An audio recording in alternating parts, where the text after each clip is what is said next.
halim bosib, vazmin xushqul, xushfe'l bo'lganlar. Ayniqsa bizni payg'ambarimiz Muhammad sollallohu alayhi vasallam halimlikda tengi yo'q bo'lganlar. Hech kim halimlikda, yumshoqlikda, xushfe'llikda, xushxulqlikda Rasululloh sollallohu alayhi vasallamchalik bo'lmagan. Alloh oyatida maqtab qo'ygan: "Innaka la'ala xuluqin azim." Siz eng buyuk xulq sohibidirsiz. Faqan nabiyina fi xalqin nabiy deb keladi buni nimada ta'rifda. Boshqa payg'ambarlar bizni payg'ambarimiz sollallohu alayhi vasallam xushfe'lligi, xushxulqligi, halimligi, vazminligi, bosiqligi yoni, o'sha xulqini yonida deydi. Ularga teng kelish tursin, yonlariga ham kela olmagan deyaptilar. Yonlariga ham kela olmagan.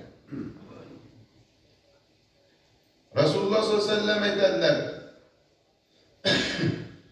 "Innalloha rafiqun yuhibbur rifqa va yu'ti 'alal rifqi ma la yu'ti 'alal unfi va ma la yu'ti 'ala ma siwa." Marhamat qildilar payg'ambarimiz sollallohu alayhi vasallam. Albatta Alloh taolo halimlikni yaxshi ko'radigan halim zotdir. Halimlikni Alloh taolo yaxshi ko'radi. Halim bo'lgan zot o'zi. U halimlikka, ya'ni halimlik sohibiga boshqalar yetolmagan narsani beradi, ya'ni qo'pollik va undan boshqa xislatlarga berilmaydigan ajr mukofotni beradi. Qo'pollik bilan, zo'ravonlik bilan mol davlatimni oshiraman, bosim bilan, qo'rqituv bilan, mushtumzo'rlik bilan, aldamchilik, kazzoblik, tanish bilishchilik qilib qilgan odamlarga bermagan narsasini hech qanday bir tanish bilishlik, hech qanday bir birovni bir nimasiga tortishmasdan turib Alloh taolo halimlik sifati uchun Alloh taolo berib qo'ygan. Mana shu mansabdan, martabadan, tanishdan bilishdan, bilakdagi kuchdan, zari ko'pligidan, bundan hal qilaman, ishimni bitirib ketaman degan odamlar bitira olmagan ishni Alloh halimlik bilan bitirib qo'yadi. Va shunaqa bir o'zini qo'pollik kuchlari bilan bir topaman, tupandaman deganini ularga bermasdan Alloh halim bo'lgan, vazmin bo'lgan, xushfe'l bo'lgan, xushxulq bo'lgan odamga berib qo'yadi. Rasul-i Akram sallallohu alayhi vasallam Oysha onamizga aytdilarki: "Ey Oysha, rifqli bo'ling" dedilar. Chunki Alloh taolo biror xonadon ahliga yaxshilikni istasa, ularni rifqga yo'llab qo'yadi. Xushfe'llikka, muloyimlikka, halimlikka yo'llab qo'yadi. Xushxulq, xushfe'l, halim bo'lgan xonadonda havas qilsangiz, arziydi, to'ymaysiz, bu xonadonga havas qiling. U xonadon ahli bilan suhbat qilib ham miriqasiz, to'ymaysiz. Ular bilan qarindosh bo'lsam, do'st bo'lsam, xudoanda bo'lsam deysiz. O'g'lini kuyov, qizini kelin qilsam deysiz. Nimaga? Chunki Alloh ularni yaxshi ko'rib turibdi. Ularga Alloh shu hislarni berib turibdi. Bilavringki, agar bir duosi ijobat bo'ladigan odam bormikan dunyoda desangiz, borib hilimlik bilan, xulqlangan, xushfe'llik bilan, xushxulqlik bilan, vazminlik bilan, og'irlik bilan kim xulqlangan bo'lsa, o'shaning duosini ikkilanmasdan olavering. Chunki uni duosini Alloh qaytargani hayo qiladi. Shuning uchun xonadonda deydi: "Ey Oysha, rifqli bo'ling, xushfe'l bo'ling, xushxulq bo'ling." Rifq nima desiz? Mana sharh shu. Muloyimlik, xushmuomalalik, shirin so'zlik va ochiq yuzlilik. Bir xillar xumrayadi aslida. Juda xunuk narsa xumrayishi. Xotinni erga xumrayishi, butun hafsalasi, erni xotinga qoshini jimirib qovoq uyishi, qo'ni-qo'shnilarga, yor birodarlarga qovoq uyish, g'azab qilish. Bu shaytonning amallaridan bu. Fayz barakani ketadi. Rizq qiyiladi. Obro' ketadi. Allohdan uzoqlashadi. Ibodatlari xuddi haligi hasad qilib g'azab qilgan odamni misoli bor-ku, o'tinda olovga yoqsangiz gurullab yongani kabi amallari yonib kul bo'ladi.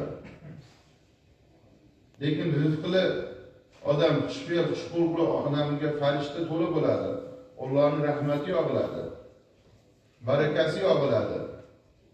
Alloh boshqalarga bermaganini so'raguvchilar harakat qilib erishaman degan narsalarni hammasini so'raganlaridan, erishmoqchi bo'lganlaridan ziyodasini beradi deyapti Payg'ambarimiz sollallohu alayhi vasallam.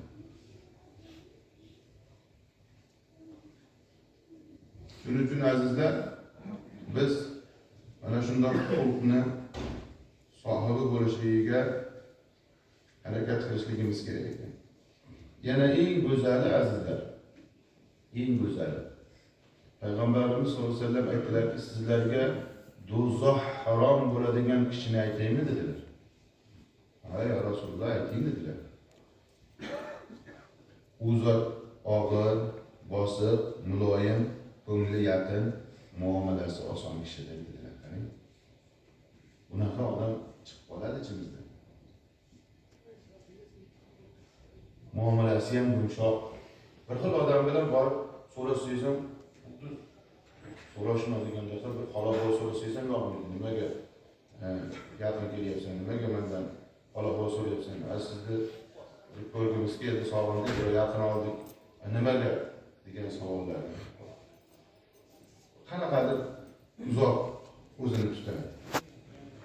Payg'ambarimiz sollallohu alayhi vasallam hadis shariflarda aytadilarki, al-mu'minu ilfun ma'lufun deyapti. Mo'min odam deyapti. Muloyim bo'ladi, xushfe'l bo'ladi, xushxulq bo'ladi. Qarang. Va shirin so'z bo'ladi, ochiq chehra bo'ladi. Va u do'st bo'ladi, do'st ham qilinadi. Boshqalarni do'st qiladi o'ziga. Va boshqalar ham bu bilan do'st bo'lgisi keladi. Undan borib tanishib shu bilan suhbatini olsa deydi. Payg'ambarimiz sollallohu alayhi vasallam aytgan ekanlar, do'stlarni bir-biri bilan suhbati, taom yeyishi, ichishi, ana shundan Alloh taolo shu do'stlikni bahaq hurmati shundan hisob kitob qilmasa. Ali roziyallohu anhu do'stlarimni taomlantirib, ular uchun bir sarf xarajat qilib, ularni xushnud qilishlik 40 ming Hatmul Qur'ondan ulug'tiradi menga degan. Qul ozod qilishlikdan ulug'tiradi degan. Biz toat ibodat qilib, sarf xarajat qilib ham erisha olmaydigan maqom, hol, darajatlarni Xudoga yaqin bo'lishlik qurbat yo'llarini qo'ldan boy berib o'tiramiz. Osongina yana bir do'st bo'lsak bo'ldi. Bu bizlarni odamlar do'st qilsa, shunaqa bir yaxshi inson bo'lsak bo'ldi, bizga Alloh taolo shu maqomni beradi, biz shuni qo'ldan boy berib turamiz. Mo'min, lekin mo'minlarning yomonini Payg'ambarimiz sollallohu alayhi vasallam aytayapti. Yaxshiligi yo'g'i. Yomoni shundayki, do'st ham bo'lmaydi. Ishonmaydi birovga. U bilan do'st bo'lsam deydi, mol va dunyo ketib qoladi, vaqtim ketadi.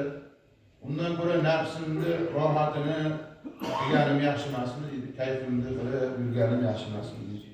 Undan haligi do'st bo'lgisi kelmaydi. Bundan vaqt ketib qoladi yoki mol dunyosi ketib qoladi yoki boshqa. O nafsiga og'ir kelishi mumkin. Men ham do'st bo'lamanmi deydi, men yengilmas deydi. Birovni do'st ham qilmaydi. Qo'mirayib yurgandan keyin qachon qarasa qovog'i solib so'rasang bir salom alaykum ma'lum ma'no yo'q bo'lgandan keyin kim unga yaqin bo'ladi? Shuning uchun azizlar, bunaqa yaxshi mo'min ulfat bo'ladi. Demak, bilingki, odam do'stlashyaptimi? Odamlar uni do'st qilyaptimi? U Xudoning do'sti. Ana bu xushfe'l bo'lgan, xushxulq, shirin so'z, ochiq chehra bo'lganda duosi g'animat, ijobat va do'st bo'lib do'st qilingan odamning duosi ijobat, u g'animat. Agar duosi ijobat odam bormi-kanda bizda yuksak, mana shunaqa odam bo'lsa, etagini mahkam ushlab olsak, mana shu bizning yutug'imiz bo'ladi.